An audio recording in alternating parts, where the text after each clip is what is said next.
राजस्थान की अरावली पहाड़ियां एक ऐसा किला छुपाए हुए हैं जिसे दुनिया सबसे डरावनी जगह मानती है। भानगढ़ का किला साफ हिदायत है, सूर्यास्त के बाद इस किले में कोई नहीं रहेगा, न कोई इंसान न उसकी परछाई। स्थानीय लोग जानते हैं कि अंधेरा होते ही यह किला अपने असली रंग दिखाता है, कुछ ऐसा जिसे आप नहीं देखना चाहेंगे। कहते हैं सदियों पहले एक तांत्रिक ने इस किले को शाप दिया था, एक ऐसा शाप जिसने खुशहाल शहर को खंडहर बना दिया। उसने कहा था कि भानगढ़ की कोई भी आत्मा मोक्ष नहीं पाएगी, वो यहीं कैद रहेंगी। लेकिन आज की पीढ़ी के लिए ये सब सिर्फ कहानियां हैं। अमन जैसे लोगों के लिए उसने फैसला किया इस किले की सच्चाई को बेनकाब करने का। सूरज ढलने से ठीक पहले अमन जानता था कि उसके पास सिर्फ 2 घंटे हैं, उसे तेजी से काम करना होगा। किले के अंदर सन्नाटा इतना गहरा था कि वो अपनी ही सांसें सुन सकता था। पहला पड़ाव, राजमहल, जहां कभी राजा और रानियां रहती थी। उसे कुछ अनोखे चित्र मिले, पुराने शिलालेख जो किसी रहस्य की गवाही दे रहे थे।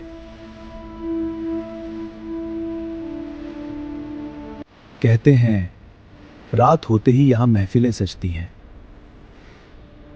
और वो चित्र जिंदा हो जाते हैं। वक्त तेजी से निकल रहा था, अब तक उसे कुछ भी डरावना नहीं मिला था। अंधेरा होते ही किला एक अजीब सी शांति में डूब गया, एक ऐसी शांति जो तूफान से पहले आती है।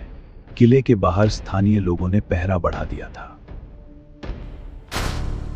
वो जानते थे कि अमन अब अपनी किस्मत के भरोसे है। तभी अमन को कुछ महसूस हुआ, जैसे कोई उसे बुला रहा हो। एक मीठा संगीत अंधेरे से उभरने लगा, एक ऐसा संगीत जो जितना मीठा था उतना ही खतरनाक भी। उसने टॉर्च बुझा दी। संगीत की आवाज राजमहल की तरफ से आ रही थी।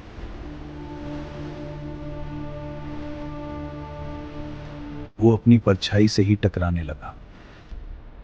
अंधेरा इतना घना था कि वो अपना ही हाथ नहीं देख सकता था। उसकी दिल की धड़कन और भी तेज हो गई। डर अब सिर्फ उसके दिमाग में नहीं था, वो शाप अब सच हो रहा था। वो आत्माएं अंधेरे से निकलकर अमन के चारों तरफ नाच रही थी। अमन ने भागने की कोशिश की, लेकिन हर गलियारा, हर दरवाजा उसे उसी जगह वापस ले आता। उसकी अपनी ही सांसें उसे डरावनी लगने लगी। वो समझ गया कि अब वो अकेला नहीं है। अगले दिन पुलिस ने उस जगह की छानबीन की। अमन का कैमरा राजमहल की सीढ़ियों पर मिला, लेकिन अमन वहां नहीं था। और उस कैमरे में जो रिकॉर्ड हुआ वो आज भी एक पहेली है। वक्त जैसे थम गया हो। पुलिस समझ गई कि भानगढ़ का शाप अब अमन को अपना शिकार बना चुका है। अमन आज भी भानगढ़ में ही है। वो शाप अब उसका हिस्सा बन चुका है। पुलिस को अमन नहीं मिला। कैमरे में क्या था? कोई भी उस फुटेज को पूरी तरह देखने की हिम्मत नहीं कर पाया। उस रात के बाद भानगढ़ की अफवाहों को और भी आग लग गई। अमन की कहानी एक नया रहस्य बन गई। आज भी सूरज ढलने के बाद कोई उस गेट के अंदर नहीं जाता, क्योंकि जो अंदर जाता है वो वापस नहीं आता।